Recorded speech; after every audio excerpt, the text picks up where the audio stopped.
She was in handcuffs before she finished her coffee, and the officer who put them on her had no idea he was about to be investigated by the very agency he thought he was protecting his town from. By the time backup arrived at Rosie's Diner that morning, half of Millbrook, Georgia, would be watching. By the time the sun went down, so would Washington. Before we get into it, drop a comment below and let me know where you're watching from today. If this is your first time here, hit subscribe, because the story coming up right after this one might be the most satisfying reveal we've ever told. Now, let's go back to that Tuesday morning in Millbrook. Main Street wakes up slow in Millbrook, Georgia. The hardware store doesn't open till 9. The barbershop 2 doors down still has yesterday's specials chalked on the sidewalk sign. But Rosie's Diner has been open since 6, and by 7:15 the booths are half full of the same faces they see every day. County workers grabbing eggs before their shift. Retirees nursing coffee they'll stretch out for 2 hours. The mail carrier catching 5 quiet minutes before her route starts. Michelle Carter sat in the corner booth by the window, the one with the good light, a mug of black coffee going lukewarm in front of her. She wore a plain gray cardigan over a simple blouse, reading glasses low on her nose. A folded newspaper on the table beside a manila folder she occasionally glanced at and then closed again. To anyone walking past, she looked like exactly what she appeared to be. A woman in her 50s, alone, unhurried, quietly minding her own business. She was, in fact, the director of the Federal Bureau of Investigation. She'd flown in the night before under her own name, but without the usual choreography. No advance team combing the diner. No agents seated at adjacent tables. No black SUV idling outside. Just her, a small overnight bag. And 20 minutes before she was due at the Millbrook field office for a routine site visit. She liked mornings like this. Nobody recognizing her. Nobody performing for her. Just a diner, a cup of coffee, and case notes she wanted to review one more time before the day got official. She had no way of knowing that a decision made 3 tables away was about to end a man's career. Linda Okafor had been waitressing at Rosie's for 6 years, and she liked to think she had a good read on people. She'd noticed the woman in the corner booth around 6:40. Unfamiliar, no regulars vouching for her. Sitting with a folder she seemed almost protective of. Linda didn't think much of it at first. Strangers came through Millbrook sometimes, salespeople, insurance adjusters, folks passing off the interstate. But when a woman had asked, politely, whether the diner had Wi-Fi so she could send an email, and then spent several minutes typing quietly on her phone with the folder angled away from view, something about it snagged in Linda's mind. She mentioned it to Cheryl at the register, half as gossip, half as concern. "Just seems like she's watching the door," Linda said. Cheryl shrugged and told her not to worry about it. But the call went out anyway. Not from Linda, directly, from an anonymous tip line the diner had posted after a break in the year before meant for real emergencies. Someone, maybe a customer, maybe someone glancing in from outside, phoned in a vague description. Woman alone, watching people, possible suspicious activity. It was thin. It was nothing. But it was enough to send a patrol car around the block. Officer Dale Henderson had been on shift since 6 a.m. and was already looking for something to make his morning feel like it mattered. 34 years old, 5 years on the Millbrook force, Henderson had built a quiet reputation among his colleagues, not for good police work, but for being the guy who escalated things that didn't need escalating. He liked being decisive. He liked being seen being decisive, especially when his sergeant was nearby. Sergeant Paul Ruiz was parked outside Rosie's finishing paperwork when the call came through, and he decided to walk in with Henderson, more out of habit than concern. Ruiz had learned over the years to let Henderson take the lead on nothing calls like this. It kept the peace, kept the shift moving, and usually amounted to nothing. The bell over the door jingled. Henderson walked in first, thumbs hooked into his duty belt, scanning the room with the particular swagger of a man who wanted witnesses to see him working. He found her fast. Corner booth. Alone. Folder closed under her hand the second she noticed him look. "Ma'am," Henderson said, walking straight to her table, voice pitched loud enough for the room to hear. "We got a call about a woman acting suspicious in here. That gonna be you?" Michelle looked up from her coffee, calm, unbothered, the reading glasses still perched on her nose. She took a slow breath before answering, the kind of pause that comes from someone who has spent years deciding exactly how much to say and when. "I'm just having breakfast, officer," she said. Her voice was even, not cold, not afraid, just steady, the way still water sits before something disturbs it. Henderson's eyes flicked to the folder under her hand. "What's in the folder?" "Personal documents," Michelle said simply. "Can I see some ID?" It was a reasonable enough question on its face. But something in the way Henderson asked it, chin lifted, voice carrying, already halfway to a conclusion he hadn't earned, told anyone watching that this wasn't really a question. It was the opening move of a decision he'd already made. Linda, standing near the register with a coffee pot in her hand, felt something twist in her stomach. She hadn't meant for this. She glanced at Cheryl, who wouldn't meet her eyes. Ruiz lingered near the door, arms crossed, watching his officer with the specific stillness of a man hoping this would resolve itself quietly and quickly. Michelle set her coffee down. She didn't reach for a wallet. She didn't raise her voice. She simply looked to Henderson. The same steady, unblinking look she'd given congressional committees and hostile foreign intelligence chiefs, and men far more powerful than a patrol officer in a small Georgia town. "Before I answer that," she said quietly, "I'd like to understand what, exactly, I'm suspected of." The diner had gone quiet. Forks stopped moving. The mail carrier in the next booth turned halfway around in her seat. Somewhere behind the counter, the coffee machine hissed and gurgled, the only sound in a room that had suddenly decided to hold its breath. Henderson's jaw tightened. He hadn't expected the question. He hadn't expected calm. He'd expected fear or apology or the kind of scrambling compliance that let him feel like he'd done his job. Instead, he got stillness. And stillness, to a man like Henderson, felt like defiance. "Ma'am," he said, his voice rising just slightly, edged now with something sharper. "I'm going to need you to stand up." Michelle didn't move right away. She let the silence sit for a beat longer than was comfortable, the way she did in briefings when someone asked a question they weren't ready to hear the answer to. "Why do you need me to stand up, officer?" she asked. Henderson's hand drifted toward his belt, not touching anything yet, just resting there, a gesture meant to remind the room what he was capable of. "We had a call about suspicious activity. Woman sitting alone, watching the door, hiding paperwork." "That's you." "I was sending an email," Michelle said. "And reading. I wasn't hiding anything. I closed the folder because it contains work documents I'd prefer strangers not read over my shoulder, which I think most people would understand." A few heads nodded almost imperceptibly at nearby tables. Linda, still frozen near the register, felt a flicker of something like hope. Maybe this would just end here. Maybe Henderson would hear how reasonable she sounded and back off. He didn't.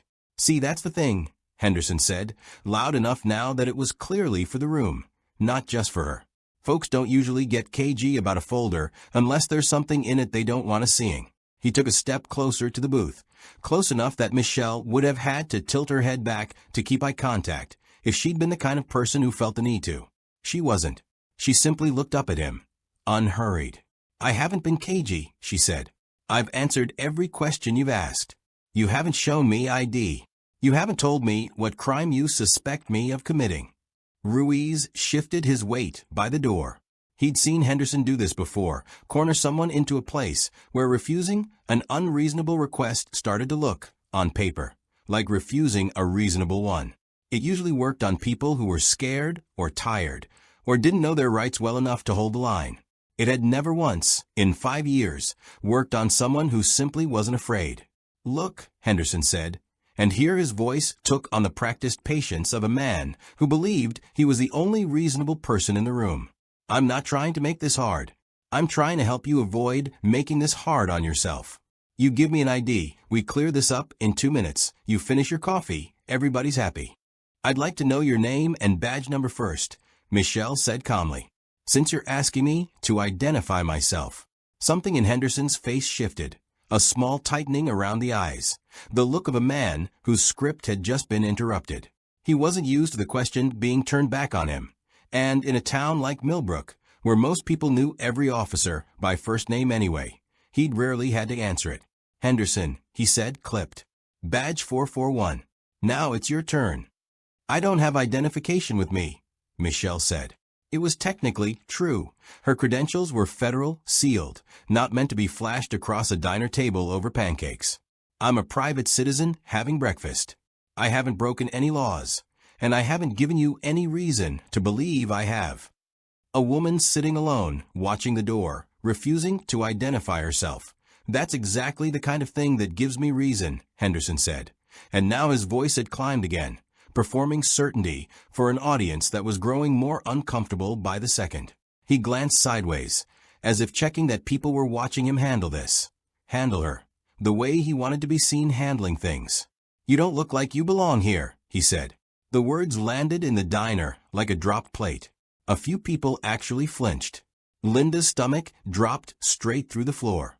Cheryl, at the register, went very still, her hand frozen on the credit card machine.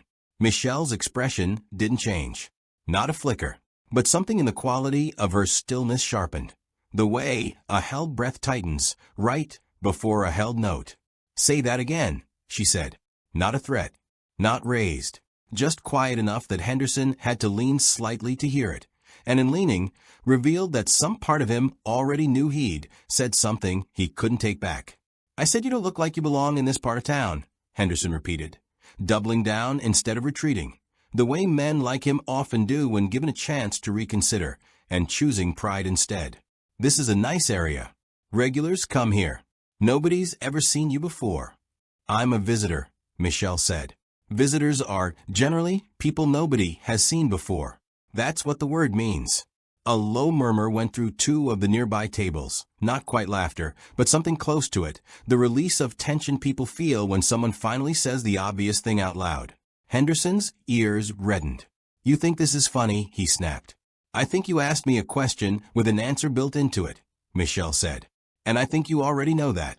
Ruiz finally stepped forward from the door, some instinct telling him this had gone past the point where it could resolve itself.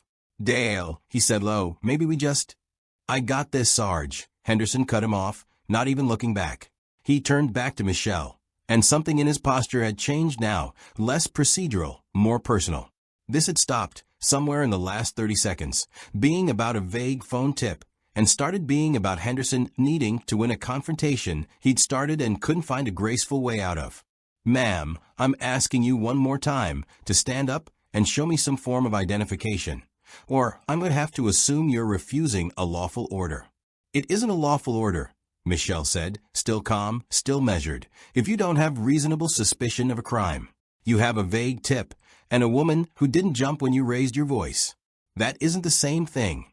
It was, Linda would later tell investigators, the exact moment she knew this wasn't going to end quietly. Not because Michelle had said anything wrong. Everyone in the diner who'd taken a civics class knew she was right. But because Henderson's face had gone past reasoning and straight into something that looked a lot like humiliation. And humiliated men in uniforms. Linda had learned over 6 years of watching small-town policing up close, rarely back down. They escalated instead, because escalating felt, to them, like winning. Henderson unclipped his handcuffs from his belt. The sound, that small metallic click, seemed to travel the whole length of the diner. Fork stopped. Conversations died mid-sentence. Somewhere near the counter, someone's phone came up, already recording. Because in a town this size, everyone had learned by now that moments like this needed to be documented. "Stand up," Henderson said. His voice had dropped the performance of patience entirely now. "You're being detained." Michelle looked at him for one long moment, not with fear, not with anger, but with something that looked almost like disappointment. The way a teacher looks at a student who's about to fail a test they clearly knew the answers to. "You're making a mistake," she said quietly. "I want you to understand that before you go any further." "The only mistake," Henderson said, reaching for her arm, "is you thinking you don't have to answer to me." Henderson's hand closed around Michelle's upper arm, and for the first time since he'd walked into the diner, the room reacted with more than murmurs. A chair scraped back. Someone near the counter said, "Hey, come on now," in the tone of a man who wasn't brave enough to do more than say it. Michelle didn't fight him. She rose from the booth slowly, deliberately, the way a person stands when they've made a calculated decision not to give an aggressor the reaction he's hoping for. Her reading glasses slid down her nose. She didn't push them back up. The manila folder stayed on the table, untouched, closed. "You don't need to pull my arm," she said evenly. "I'm cooperating." "Turn around," Henderson said, ignoring her, already reaching for the cuffs at his belt. There was something almost giddy in the speed of his movements now, the reflexive momentum of a man who has crossed a line and decided the only way through is to keep moving forward, so he doesn't have to look back at it. "Officer Henderson." Ruiz's voice, sharper now, closer. "Let's think about this for a second." She refused to ID herself, Sarge. "That's obstruction right there. I'm well within." "She's not resisting," Ruiz said. "Look at her. She's not resisting." It was true, and it hung in the air as its own kind of accusation. Michelle stood with her hands loosely at her sides, not clenched, not raised, not trembling. If anything, she looked like she was waiting for something. Not an escape, not a rescue, just the inevitable next beat of a scene she'd already run through in her mind. Henderson turned her, not gently, and clicked the first cuff shut around her wrist. The sound was small and enormous at the same time.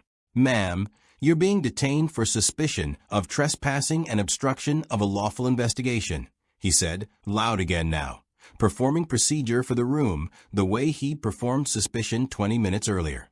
"Anything you say can and will be used against you." "I understand my rights, officer," Michelle said. Her voice hadn't risen once. "I'd like you to note, for whatever report you write later, that I was compliant." He clicked the second cuff shut. Near the counter, Linda had stopped pretending not to watch. Her coffee pot sat abandoned on the warmer, her hand instead wrapped tight around her phone, camera up, recording without a hint of subtlety now, because subtlety had stopped mattering the moment metal touched skin. Cheryl, beside her, had both hands pressed flat against the counter, staring, her face pale. "This is insane," muttered the mail carrier from her booth, not quite under her breath. She didn't do anything. "Ma'am, I need you to stay quiet. This doesn't concern you," Henderson snapped without turning around, and the mail carrier's mouth flattened into a thin, furious line, but she said nothing more. She just kept her phone raised too. Ruiz stood close now, closer than he wanted to be, close enough to feel the wrongness of it settling into his chest like a stone. He'd backed Henderson on 100-0 calls before. He'd told himself for years that his job was to keep the peace, not to referee his officer's judgment in real time, that intervening too often undermined authority on the street. But something about this, the particular stillness of the woman in cuffs, the particular ugliness of the sentence Henderson had said out loud 20 minutes ago, still ringing in every ear in the diner, made the old rationalizations feel thin. "Dale," Ruiz said, low urgent, pulling him half a step aside. "What exactly are we charging her with? Say it out loud to me." "Obstruction," Henderson said. "Failure to identify. Maybe trespassing, depending on what? She's a customer at a diner. She ordered coffee. There's no trespassing here, and failure to identify isn't even a standalone charge in this state unless there's an underlying reasonable suspicion of a crime. And we don't have one, Dale. We've got a tip that a woman was quiet and had a folder. It was, Ruiz would later admit in his statement, the clearest he'd ever laid it out, and he'd only done it because saying it out loud made the hollowness of it impossible to ignore. Henderson's jaw worked. For one flickering second, something like doubt crossed his face. Then his pride reasserted itself, the particular pride of a man who cannot stand to be corrected in front of a room that is already watching him fail. "She disrespected me in front of a room full of people," Henderson said, low enough that only Ruiz could hear it. "I'm not walking that back now." And there it was, the real reason, finally spoken instead of performed. Not obstruction, not trespassing. Wounded pride, dressed up in a badge. "Radio it in," Ruiz said grimly. "Back up and get a supervisor's sign-off on the detention before we go any further." "I mean it, Dale." Henderson keyed his radio, reciting the details in the clipped, self-assured tone of a man narrating his own competence. "Dispatch 441, I've got one in custody at Rosie's Diner, Main Street, pending ID confirmation, requesting a unit to assist." He was interrupted by the sound of a phone ringing.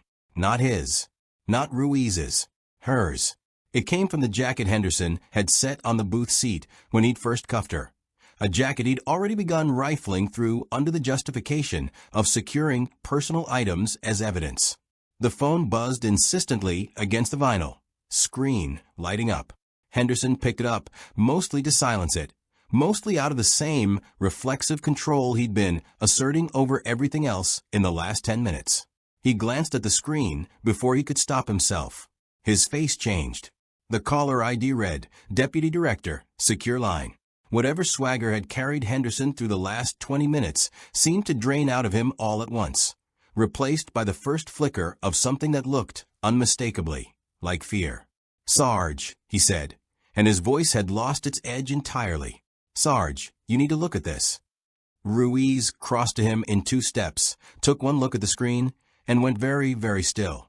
Behind them, still standing in handcuffs, still perfectly composed, Michelle Carter watched the 2 officers stare at her ringing phone with an expression that was almost gentle. You should probably answer that, she said quietly. It's likely someone checking on why I'm late. The diner had gone so quiet that the hum of the refrigerator case behind the counter was audible for the first time all morning. Every eye in the room was fixed on Officer Henderson, standing frozen with a stranger's ringing phone in his hand, the words Deputy Director. Secure Line glowing on the screen like something radioactive. Answer it, Ruiz said. His voice had lost every trace of its earlier weariness. This was not the voice of a man managing a shift anymore. This was the voice of a man who had just felt the floor shift under him and was trying, too late, to find something solid to stand on. Henderson's thumb hovered over the screen. Sarge, I don't think we should be answering her. Answer the phone, Dale. He answered it. He didn't say hello. He didn't know what to say. He just held it to his ear, and a voice came through immediately, clipped, professional, faintly irritated in the specific way of someone checking a schedule that had gone sideways. Michelle, you're 7 minutes out from the site visit and you're not answering texts. Is everything. The voice stopped itself mid-sentence. Who is this? Henderson's mouth had gone dry. This is Officer Henderson, Millbrook Police Department. A pause on the line. A long one. The kind of pause that has weight to it, that you can hear even through a phone speaker in a silent diner. Why? The voice said slowly, each word deliberate. Are you answering Director Carter's phone? The word landed in the room like something physical. Somewhere near the counter, Linda's breath caught audibly. The mail carrier's phone, still recording, tilted very slightly as her hand trembled. Henderson's face had gone the color of old paper. Director, he repeated, barely above a whisper, as if saying it quieter might make it less true. Put her on the phone. Now. Ruiz was already moving, already reaching for the cuffs at Michelle's wrist with hands that weren't quite steady. Ma'am, Director, I am so sorry, let me... The key fumbled once, twice, before the first cuff sprang open. Michelle rubbed her wrist once, unhurried, and accepted the phone from Henderson's shaking hand as if she were accepting a menu. Rachel, she said into the phone, voice exactly as calm as it had been 20 minutes ago, as if nothing at all had happened in between. I'm fine. I'm going to be a few minutes late. I'll explain when I see you. She listened for a moment, said, No, that won't be necessary, I'll handle it, and ended the call. She set the phone down on the table, beside the still-closed manila folder, and looked up at Henderson and Ruiz with an expression that held no triumph in it at all, only a kind of tired clarity, the look of someone who had hoped, right up until the very end, that she wouldn't need to be right about this. The bell over the door jingled. A man in a dark suit stepped through it, moving with the unmistakable economy of someone trained to enter a room and assess it in half a second. Eyes sweeping the diner, landing on Michelle, on the open handcuff still dangling from one wrist, on Henderson standing frozen beside her. Director Carter. He said it clearly, formally, in a voice pitched to carry, the way you announce something that needs no further explanation. I'm so sorry I'm late. The field office said you might be running behind. And then dispatch flagged an incident at this address. And He stopped himself as he took in the second handcuff, still looped loose around her wrist. His expression changed entirely. Director, he said again, quieter now, but harder. Are you all right? The words hung in the diner like smoke that wouldn't clear. Director. Not once. Twice now, from two different people. One who'd been ordered to say it, and one who clearly hadn't needed to be told. Linda's phone was still recording. She would later say she didn't remember deciding to keep filming. Her hand had simply refused to lower it, some instinct telling her that whatever was happening in this diner right now mattered far beyond Millbrook, Georgia. "I'm all right, Agent Bell," Michelle said, and there was something almost gentle in the way she said it. The tone of a woman who had done this exact kind of de-escalation 1,000 times in rooms with much higher stakes than a Georgia diner. Officer Henderson and Sergeant Ruiz were responding to a call. "There's been a misunderstanding." "A misunderstanding," Henderson repeated hoarsely, as if the word had teeth. Agent Bell's eyes cut to him, and whatever training kept his voice level didn't quite reach his eyes. "You put the director of the Federal Bureau of Investigation in handcuffs." It wasn't a question. Henderson didn't try to answer it as one. I didn't know who he started, and then stopped, hearing how it sounded even as it left his mouth. Because that was the whole problem, wasn't it? He hadn't known who she was. He'd looked at a woman sitting quietly by herself, calm and unbothered and unwilling to perform fear for him, and decided on nothing but that. Exactly who she must be. Ruiz had both hands raised slightly, not in surrender exactly, but in the universal gesture of a man trying to signal that whatever had just happened, he wanted no further part in making it worse. "Director Carter, on behalf of the department, I want to say." "You'll have plenty of opportunity to say things to the appropriate people, Sergeant," Michelle said, not unkindly, but with a finality that closed the door on whatever apology he'd been about to offer in the middle of a crowded diner. "This isn't the place." She picked up her folder from the table, tucked it under her arm, and looked once, briefly, at Henderson, not with anger, not even really with contempt, but with something that felt, to everyone watching, far heavier than either of those things would have been. It was the look of someone who had seen this exact scene play out 100 times in 100 towns, with 100 different names in place of hers, and who understood, with total clarity, that the only reason this particular version of it was about to have consequences was the badge she happened to be carrying in her jacket pocket, instead of a customer loyalty card. "You didn't know who I was," she said quietly to Henderson, and for the first time there was an edge underneath the calm, thin as a blade. "That was never the problem, officer. The problem is what you were prepared to do to someone you assumed had no power at all." She turned to Agent Bell. "Let's go. I still have a site visit to conduct." She walked toward the door, past tables of people who had gone entirely, reverently silent, past Linda, still holding her phone with both hands now, past the mail carrier, who would later post the footage online with the caption that would make it travel farther than any of them could have imagined that morning. At the door, she paused, glanced back, not at Henderson, but at Ruiz. "Sergeant, I'd like a copy of the incident report on my desk by end of day. Officer Henderson's too, in full." The bell jingled again as the door swung shut behind her, and Rosie's diner sat in a silence so complete that the coffee machine's hiss sounded like a scream. Henderson stood exactly where he'd been standing, both empty cuffs dangling from his hand, staring at the door like a man who understood, with sudden and total clarity, that his entire career had just walked out of it. By the time Henderson and Ruiz walked back into the Millbrook Police Department that morning, the video was already online.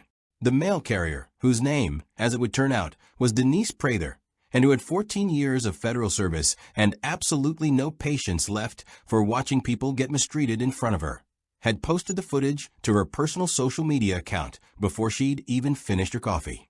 41 seconds of grainy diner audio. Henderson's voice rising. The phrase "you don't look like you belong here" clear as a bell. The metallic click of handcuffs. And then, layered under it in the comments within the hour, someone who claimed to recognize the woman in the footage. Asterisk, "That's Michelle Carter. That's the FBI director. I saw her speak at a conference last year. Somebody explain this." Asterisk. By 9 a.m., the video had 6,000 views. By 10, 60,000. By the time Chief Raymond Doss arrived at the precinct, summoned out of a dentist appointment by a call from his own front desk sergeant that began with the words, "Chief, you need to sit down," the number had climbed past 200,000, and a local news affiliate had already called the department twice for comment. Doss was 58 years old, 3 years from retirement, and he had built his entire tenure as chief on the principle of quiet competence. No scandals, no headlines, nothing that would follow him into the pension years he'd been counting down toward since his youngest hit college. He watched the video once, in his office, door closed, jaw tightening with every second of it. Then he watched it again. "Get me Henderson," he said. "And Ruiz." Now, they came in together, and the walk from the bullpen to the chief's office had never felt longer to either of them. Ruiz's uniform looked, for the first time in years, like it didn't quite fit. Shoulders too stiff, collar too tight. Henderson walked with the studied blankness of a man trying very hard to look like someone who hadn't done anything wrong, and failing at it in every visible way. Doss didn't ask them to sit. "Tell me," he said, "that this is not what it looks like." "Chief, I didn't know who she was," Henderson started immediately. The same sentence he'd already said twice that morning, as if repetition might eventually make it sound like a defense instead of an admission. "There was a call. A legitimate call. I responded to it exactly the way I'm trained to." "You told a woman she didn't look like she belonged in a diner," Doss said, not raising his voice, which was somehow worse than if he had. "On camera. In front of a room full of witnesses. Then you handcuffed her for declining to hand you an ID she had no legal obligation to produce, based on a tip that amounted to she was quiet and had a folder." Henderson opened his mouth. Nothing useful came out of it. "She's the director of the FBI, Dale." Doss's voice finally cracked, just slightly on the last word, not with sympathy for Henderson, but with the specific exhaustion of a man watching his own career get pulled into the wreckage of someone else's arrogance. "Do you understand what that means for this department? Do you understand what that means for me?" "Chief," Ruiz said quietly, "I want it on record that I raised concerns during the stop. I told him there wasn't reasonable suspicion. I told him to reconsider before." "And you still let it happen," Doss said, turning on him now. "You're his sergeant, Paul. You don't get credit for raising a concern and then standing there while he cuffs a federal official over a wounded ego." Ruiz had no answer for that, because there wasn't one. He'd known it the moment the second cuff clicked shut in the diner, and he'd known it every minute since. The phone on Doss's desk rang. He looked at it, exhaled slowly, and answered it with the particular weariness of a man who already knew what was coming. "Chief Doss." A pause. His face, already pale, went a shade paler. "Yes. Yes, I understand. Of course. We'll cooperate fully with yes. I understand completely." He hung up and looked at both men standing in front of his desk. That was the Bureau's Atlanta field office. "They're opening a formal review. Internal Affairs is being contacted directly by federal civil rights investigators, not through us, meaning this isn't staying local, meaning I don't get to control how it plays out, meaning every piece of paper either of you touched this morning is about to be read by people who do not work for this department and do not care about protecting it." He picked up a legal pad, wrote 2 words on it, and turned it around so they could both see. "Suspended. Pending. Asterisk, asterisk. Henderson, you're suspended without pay, effective immediately, pending the outcome of the internal investigation and whatever the DA's office decides to do with the federal referral. Because make no mistake, there will be one. Surrender your badge and weapon to the desk sergeant on your way out." "Chief." "Ruiz, you're relieved of supervisory duties, pending review. You'll keep your badge for now, but I want your written statement on my desk in 1 hour, and I want it to be honest, because I promise you, the version the federal investigators get from witness statements and phone footage is going to be a lot more honest than whatever you're tempted to write." Neither man said anything else. There wasn't anything left to say that wouldn't make it worse. Henderson unclipped his badge with hands that had, 20 minutes earlier, cuffed a stranger with total confidence, and set it on the chief's desk like it weighed 100 pounds. He didn't look up. Outside the office, the bullpen had gone quiet in a way it never had before, officers pretending to type, pretending to review reports, all of them stealing glances at the 2 men walking out past them, one stripped of his badge, one stripped of his authority, both of them walking a little slower than they had walked in. By noon, the video had 400,000 views. By evening, the local news van was parked outside the precinct, and a producer from a national outlet had left 3 messages with the department's press line. And 2 blocks away, at the Millbrook field office, Michelle Carter sat through her scheduled site visit exactly as planned, reviewing case files, asking sharp, precise questions of agents who had no idea, until someone finally worked up the nerve to mention it, that their morning had already gone viral 3 states away. She listened to the update calmly, nodded once, and said only, "Make sure the paperwork is thorough. This can't just be one officer's problem. I want to know how deep it goes." The investigation moved faster than anyone at Millbrook PD had ever seen a case move, not because small-town bureaucracy had suddenly discovered efficiency, but because when the Bureau decides something needs answers within the week, small-town bureaucracy generally finds a way to comply. By Thursday, the Georgia Bureau of Investigation had opened its own parallel inquiry into Millbrook PD's conduct, separate from, but coordinating with, the Federal Civil Rights Review. By Friday, the County District Attorney's Office had received a formal referral from federal prosecutors recommending charges be considered against Officer Dale Henderson for false arrest and deprivation of rights under color of law, a federal statute that existed for exactly this kind of moment. A badge used not to enforce the law, but to enforce a prejudice. Internal Affairs Lieutenant Carol Whitfield, a 22-year veteran who had joined the department the same year Doss made captain, was assigned to lead Millbrook's internal review.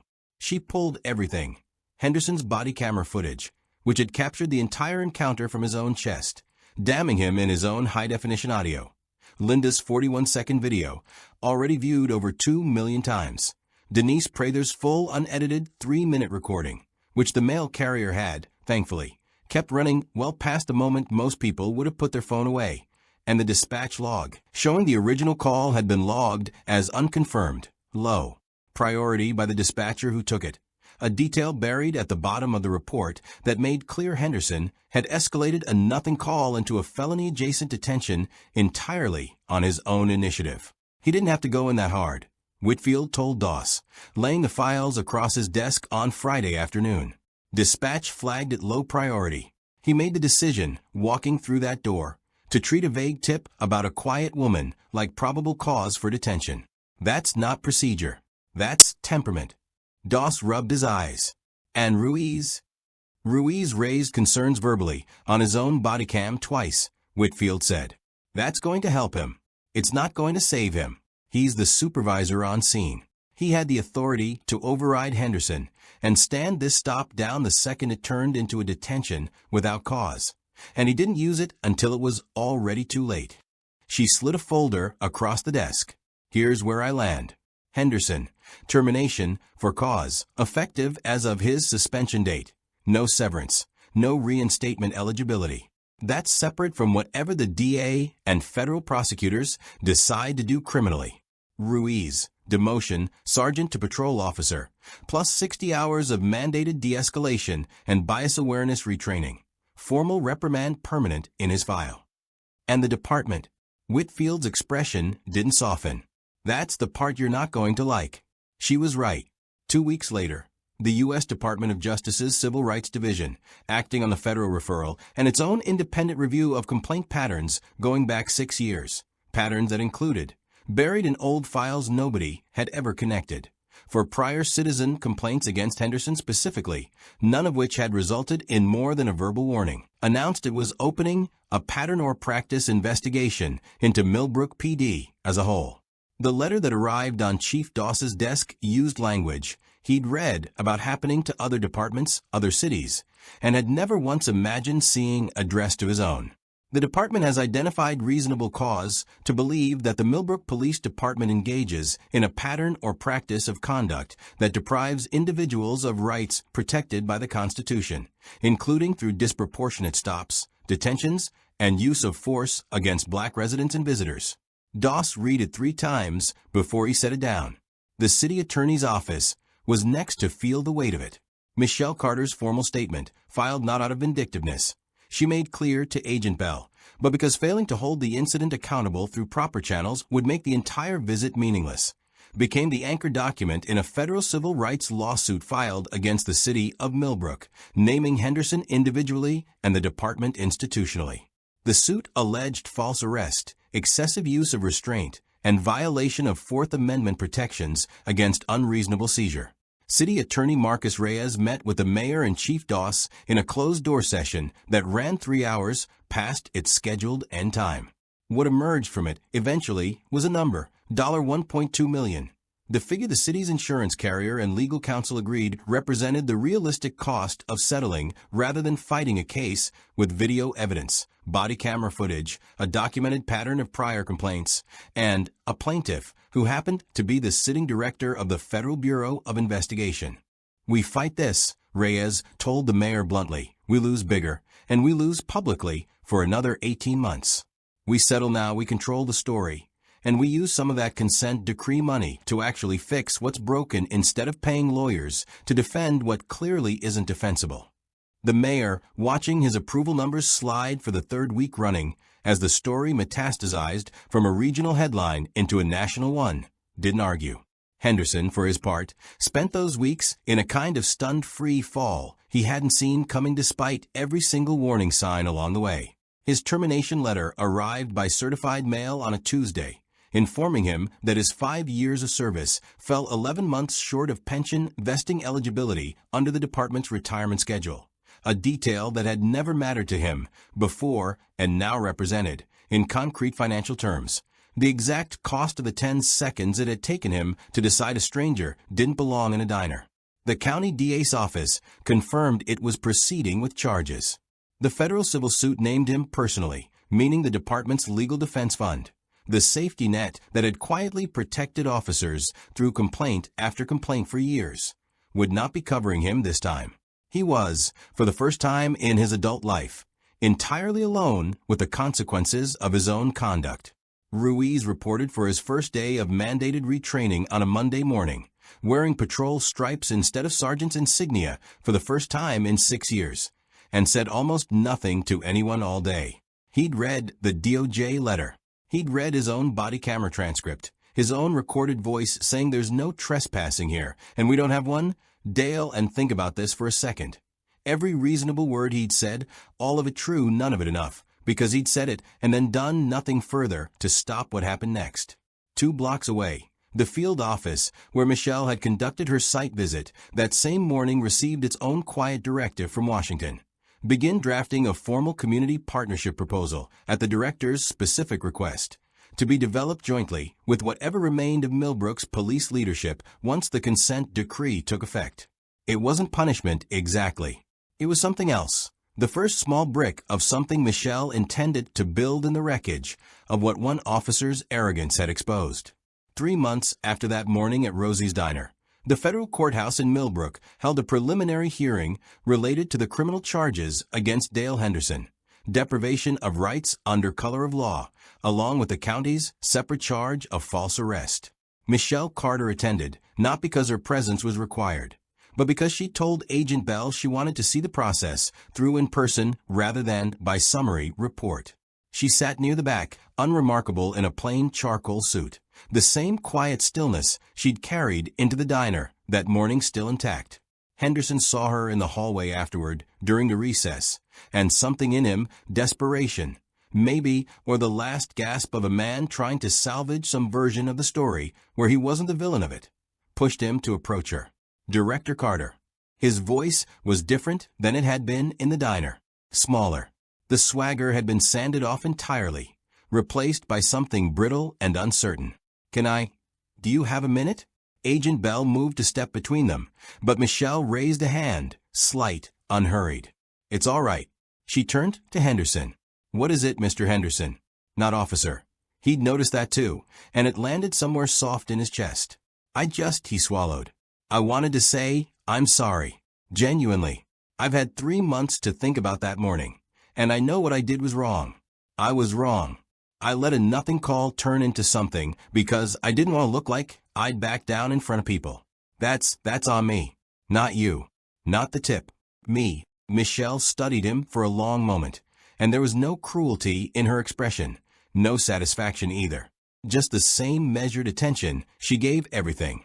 I appreciate you saying that, she said. I mean that. Henderson's shoulders dropped slightly, some fragile hope flickering across his face, the hope of a man who wanted badly for an apology to be the end of the story instead of a single sentence in a much longer one. I lost my job. I'm probably going to lose more than that before this is over, he said.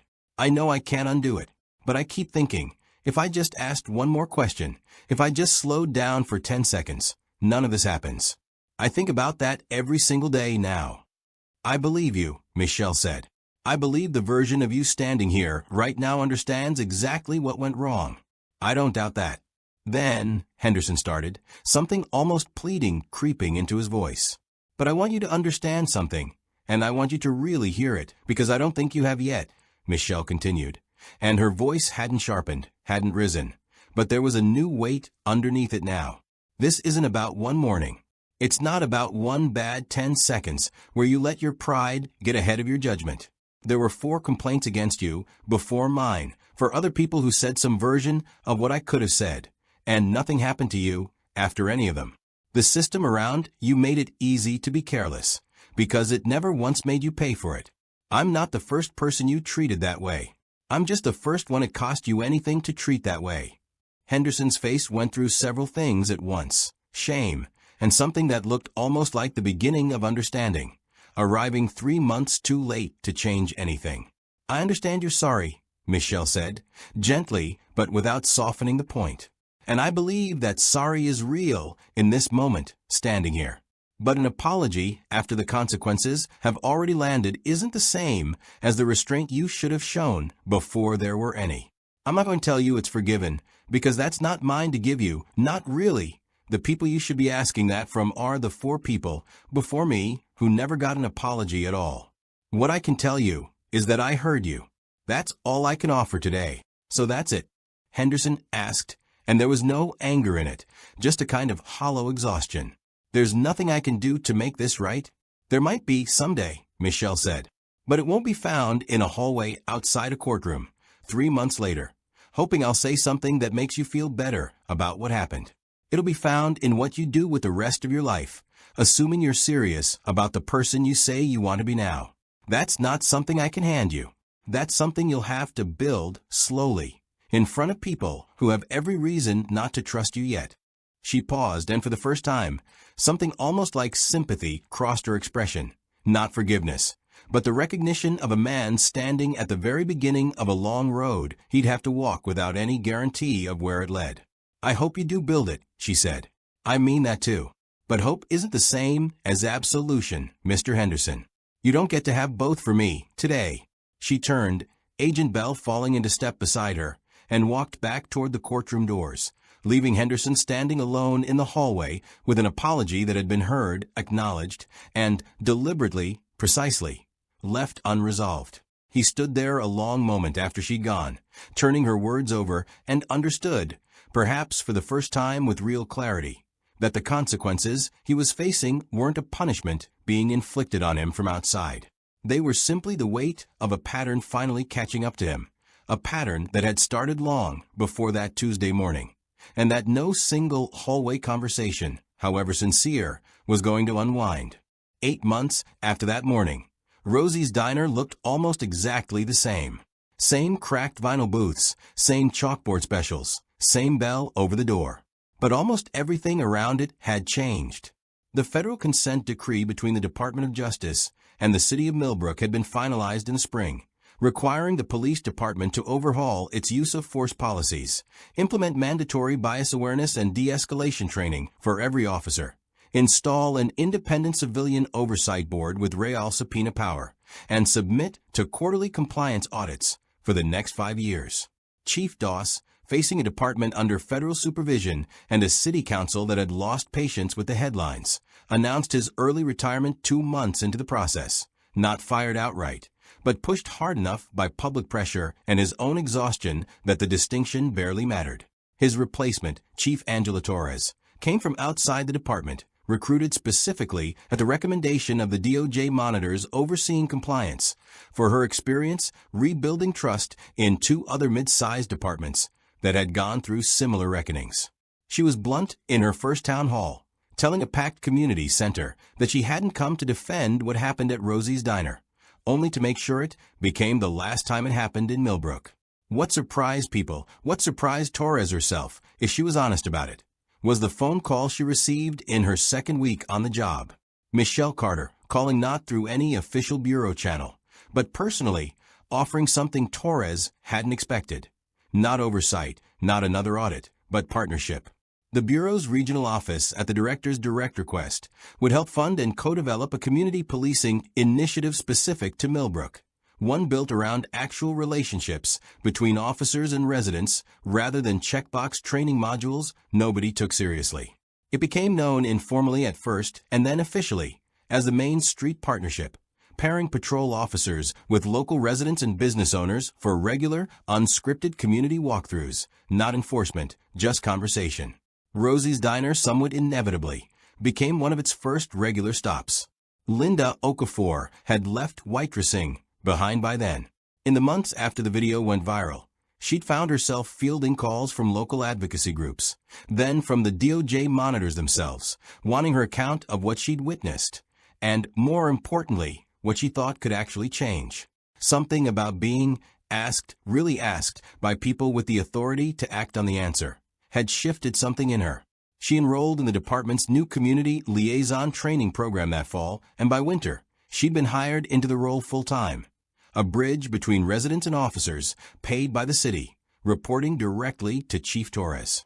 People ask me sometimes if I feel guilty, Linda said one afternoon, sitting in the same corner booth where Michelle had once sat with her folder and her coffee, speaking to a local reporter doing a 6-month follow-up piece.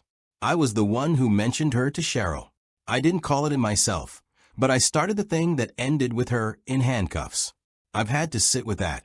She wrapped both hands around her coffee mug before continuing.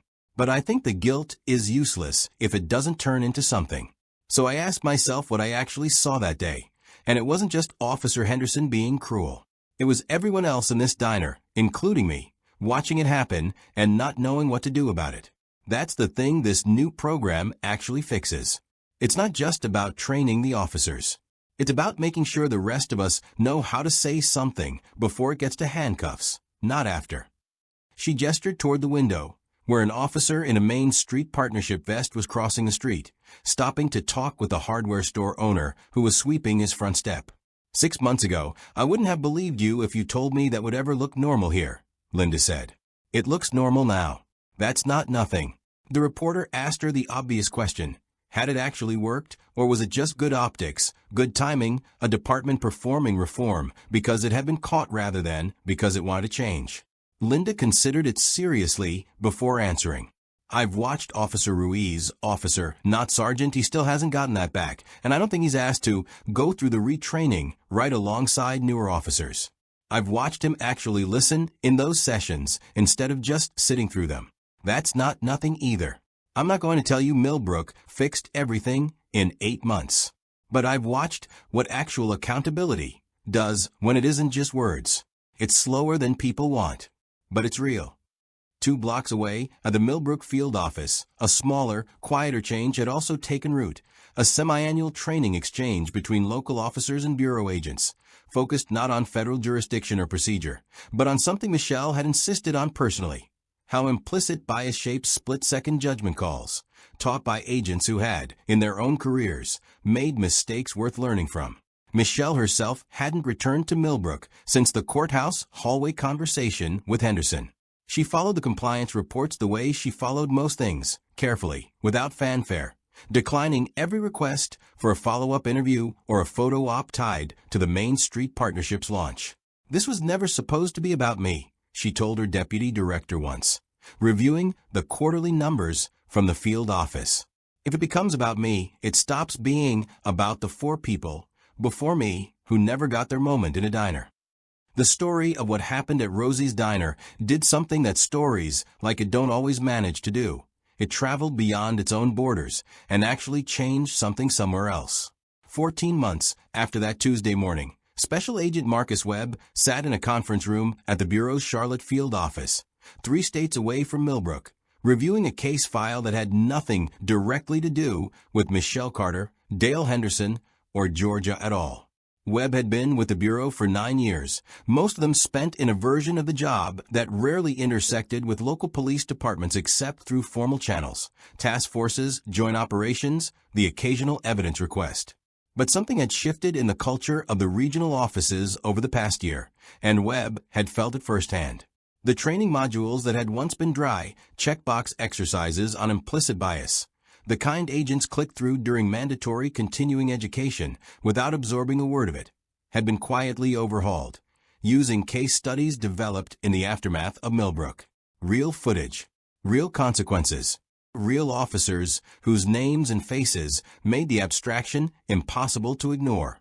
Webb hadn't thought much about it until the afternoon a local officer in his own jurisdiction, responding to a vague noise complaint, had nearly escalated a stop with an elderly black homeowner checking on his own garage at midnight, until the officer, mid-encounter, visibly paused, seemed to catch himself, and de-escalated instead of pressing forward. Webb, coordinating with local PD on an unrelated matter, had been present for the tail end of it and asked the officer afterward what had made him stop. Honestly, the officer had said, "That training module you guys sent over last spring, the diner one. I kept thinking, I don't want to be the guy in that video."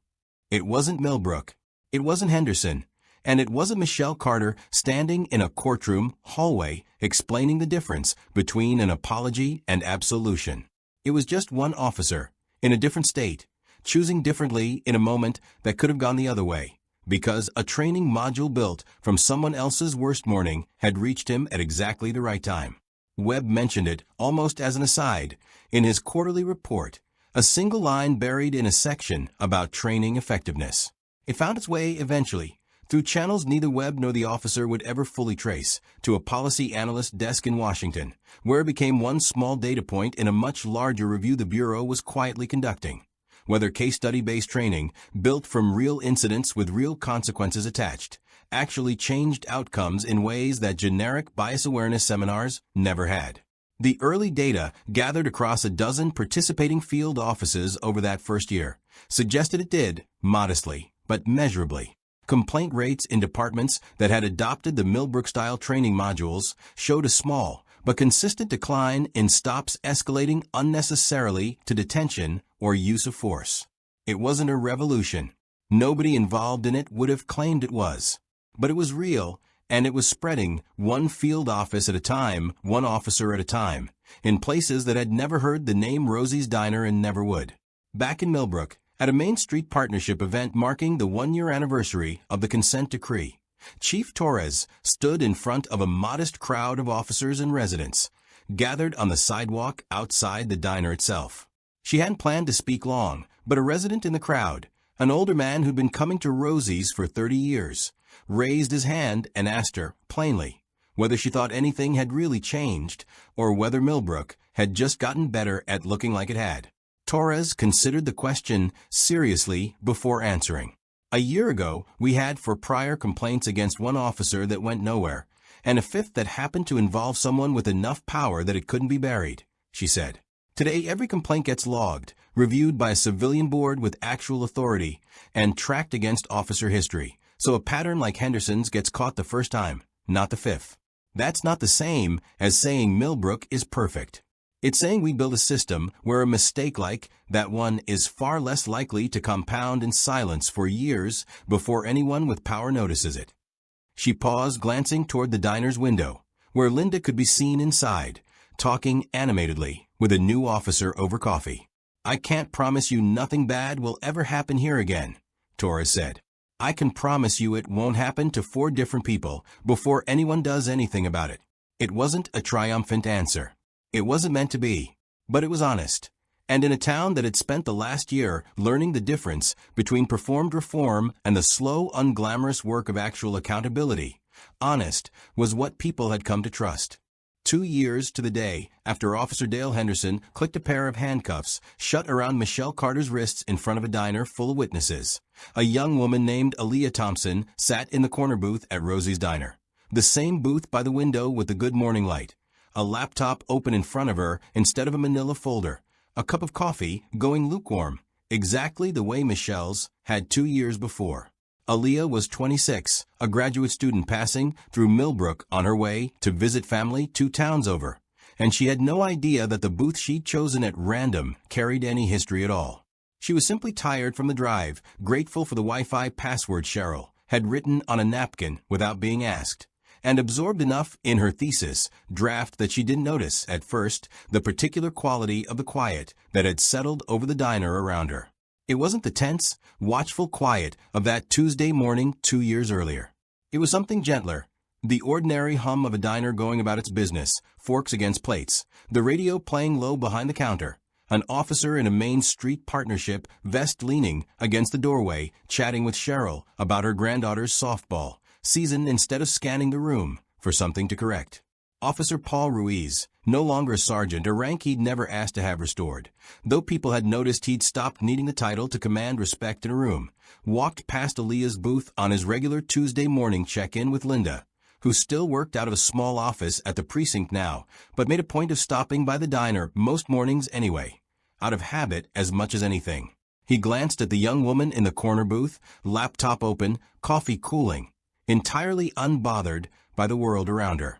2 years ago, a version of himself standing in nearly this exact spot might have felt a flicker of something, a reflexive, unexamined suspicion dressed up as vigilance, the kind of thing that used to pass, in this department, for good instincts. He felt nothing like that now. Just a woman working quietly on a laptop in a diner, exactly what she appeared to be, and no impulse whatsoever to make her prove it. "Morning," he said to her, mostly out of habit, the kind of small, unremarkable courtesy that had become part of the walk-through routine. Aaliyah looked up, a little startled to be addressed at all. "Oh, morning," she said, glancing at his vest. "Everything okay?" "Everything's fine," Ruiz said, and meant it in a way that carried more weight than the words alone suggested. "Just saying hello. Let us know if you need anything." He kept walking, and Aaliyah went back to her thesis, and the moment passed so completely unremarkably that she would never think of it again, which was, in its own quiet way, the entire point. Linda, watching from a few feet away, felt something settle in her chest that she'd learned, over the past 2 years, to recognize as a specific kind of relief, not the relief of a crisis avoided, but the quieter relief of an ordinary morning being allowed to stay ordinary. She thought, as she often did on mornings like this, of a woman who had once sat in that exact booth, and of how much had been rebuilt, brick by unglamorous brick, in the 2 years since. She didn't know, standing there, that 300 miles away, in a conference room in Washington, Michelle Carter was reviewing a year-end report that included, among a great many other things, a single paragraph about a small Georgia town's declining complaint rates, and a training program that had quietly spread to 11 other field offices across the country. Michelle read the paragraph twice, the way she read most things that mattered to her, without any visible reaction. She had long ago made peace with the fact that her name would always be attached to what happened at Rosie's Diner. It had followed her into briefings, into interviews she declined to give, into 100 conversations where people wanted to know what it had felt like, in that moment, to sit in handcuffs and wait. She had never fully answered that question publicly, not because she didn't have an answer, but because she understood that the honest answer, that it had felt less like fear and more like recognition, the sick, familiar recognition of watching a pattern she'd read about in 1,000 case files finally happen to her personally, wasn't the kind of thing that made for a good headline. It made for something quieter and more useful instead, a policy memo, a training module, a field office 2 states over, where an officer paused before making a mistake he might otherwise have made without a second thought. She closed the report, set it aside, and turned to the next item on her desk, because that was the other thing she'd learned to hold on to, in the 2 years since that Tuesday morning, that the work of fixing something broken didn't announce itself with fanfare. It happened in exactly this shape, quiet paragraphs in quarterly reports, an officer leaning in a doorway instead of scanning a room for someone to suspect, a young woman finishing her thesis in a diner booth without once feeling watched. Back in Millbrook, the lunch rush was beginning to fill in around Aaliyah, the diner's ordinary rhythm rising to meet the middle of the day. She closed her laptop eventually, left a generous tip, and walked out into the Georgia sunlight without a second thought about the booth she'd sat in or the ordinary, unremarkable safety she'd been allowed, without ever having to ask for it or fight for it, or wonder if it might be taken from her by someone who decided, on nothing more than a glance, that she didn't belong. That, in the end, was the entire measure of what had changed. Not headlines. Not a settlement figure in a court filing. Not even the consent decree gathering dust in a filing cabinet, waiting on its next compliance audit. Just a stranger, sitting quietly in a corner booth, entirely unremarkable, entirely unwatched, exactly as she should have been all along. Michelle Carter, 300 miles away, would never know Aaliyah Thompson's name, would never see the ordinary Tuesday morning her work had helped make possible. But she had said it once quietly to her deputy director, in the early weeks after that first courthouse hearing, and it remained, 2 years later, the closest thing she had to a mission statement. I don't need people to know what happened to me. I need the next person in that booth to never have to find out what almost happened to them. There is a particular kind of story that people tell themselves about power, that it announces itself, that it demands to be recognized, that the people who hold real authority need the world to know it in order for that authority to matter. Dale Henderson believed something like that version of the world on the Tuesday morning he walked into Rosie's diner. He believed, without ever examining the belief closely enough to notice he was making it, that a woman sitting quietly by herself, calm and unbothered and unwilling to perform fear for him, could not possibly be someone who mattered. If she mattered, surely she would have made sure he knew it. If she had power, surely she would have used it the moment he raised his voice.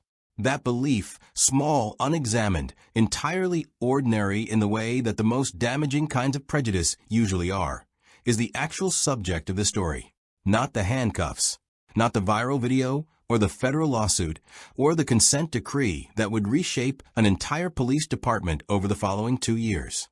Those were all consequences, and consequences matter, but they were never the point. The point was the assumption underneath all of it, that a black woman sitting alone, reading quietly, minding her own business, could be sorted instantly and confidently into the category of doesn't belong here, and that sorting her that way carried no risk, because people like her, in Henderson's experience, rarely had the power to make it cost him anything. He was wrong about her specifically. He would have been just as wrong morally if he hadn't been. That is the uncomfortable truth sitting at the center of every story like this one, and it's worth saying plainly instead of letting the drama of the reveal obscure it. Michelle Carter's badge did not make Henderson's behavior wrong. It only made it provable, undeniable, impossible to bury the way for prior complaints against him had quietly been buried for years.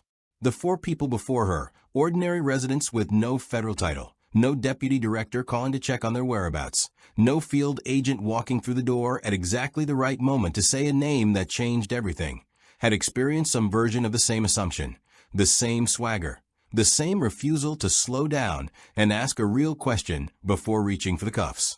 They simply hadn't had the specific accidental leverage that turned Michelle's Tuesday morning into a federal case instead of another unresolved complaint gathering dust in a filing cabinet.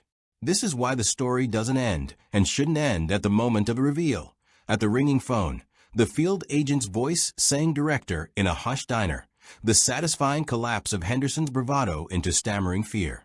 That moment is dramatic, and it's honest to what happened, but it is not the moral center of the story.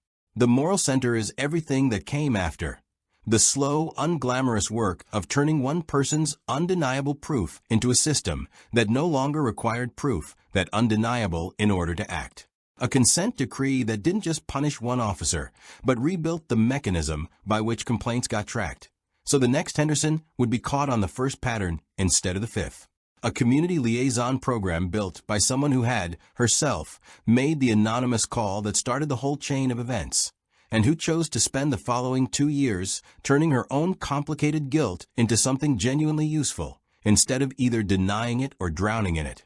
A training module, born from one department's worst morning, quietly reaching an officer 3 states away at the exact moment he needed it, changing an outcome that Michelle Carter would never know about and never take credit for. That is what real accountability actually looks like, and it rarely looks like the dramatic moment people imagine when they picture justice being served. It looks like paperwork. It looks like retraining sessions that most officers would rather not sit through. It looks like a demoted sergeant showing up to those sessions anyway, actually listening, slowly rebuilding a version of himself worth trusting again, not because anyone forgave him quickly, but because he did the quiet, repetitive work of earning it back over time, in front of people who had every reason to withhold that trust. And it looks like Dale Henderson, standing in a courthouse hallway 3 months after the fact, offering an apology that was almost certainly sincere in the moment he offered it, and Michelle Carter, declining to hand him the easy resolution he was hoping for. Asterisk, I understand you're sorry. But an apology after the consequences have already landed isn't the same as the restraint you should have shown before there were any. Asterisk, that refusal to smooth things over prematurely is, in its own way, one of the most important moments in the entire story, because it resists the temptation every redemption narrative carries. The temptation to let one heartfelt hallway conversation erase a pattern that took years and multiple victims to build. Growth, if Henderson is capable of it, was always going to have to be proven somewhere other than in that hallway, in front of someone whose forgiveness was never actually his to demand. There's a reason this kind of story resonates so widely when it happens in real life, and it isn't only the satisfaction of watching arrogance meet its match. It's the quieter, more uncomfortable recognition underneath it.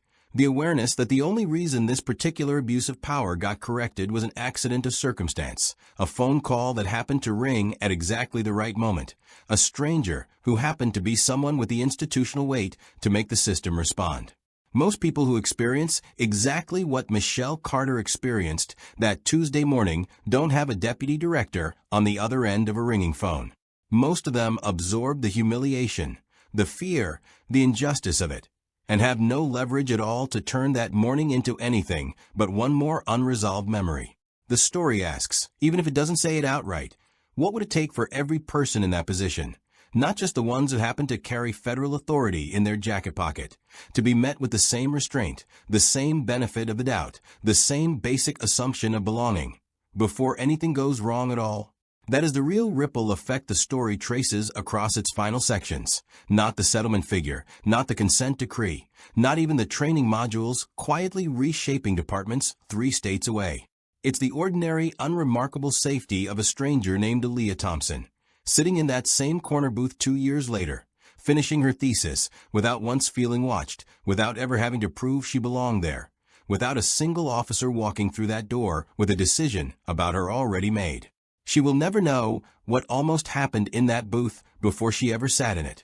That, in the end, is exactly the point. The measure of whether anything really changed was never going to be found in another dramatic confrontation, another viral video, another reveal. It was going to be found in the absence of one, in a Tuesday morning ordinary enough that nobody thought to notice it at all. Michelle Carter went back to Washington and back to work, declining interviews, declining the retelling of her own story as a headline, because she understood something that the loudest version of justice often misses, that the goal was never to be recognized as powerful. The goal was to make sure the next person, with no power at all, never had to find out the hard way what power could have protected them from. Thank you so much for watching this story all the way through. If it moved you, made you think, or made you angry in the way stories like this one are supposed to make you angry, please take a second to like this video and subscribe. It genuinely helps this channel keep telling stories like this one. And don't go anywhere just yet, because I've got 2 more hand-picked stories coming up right after this that I think you are absolutely going to want to see. Stick around.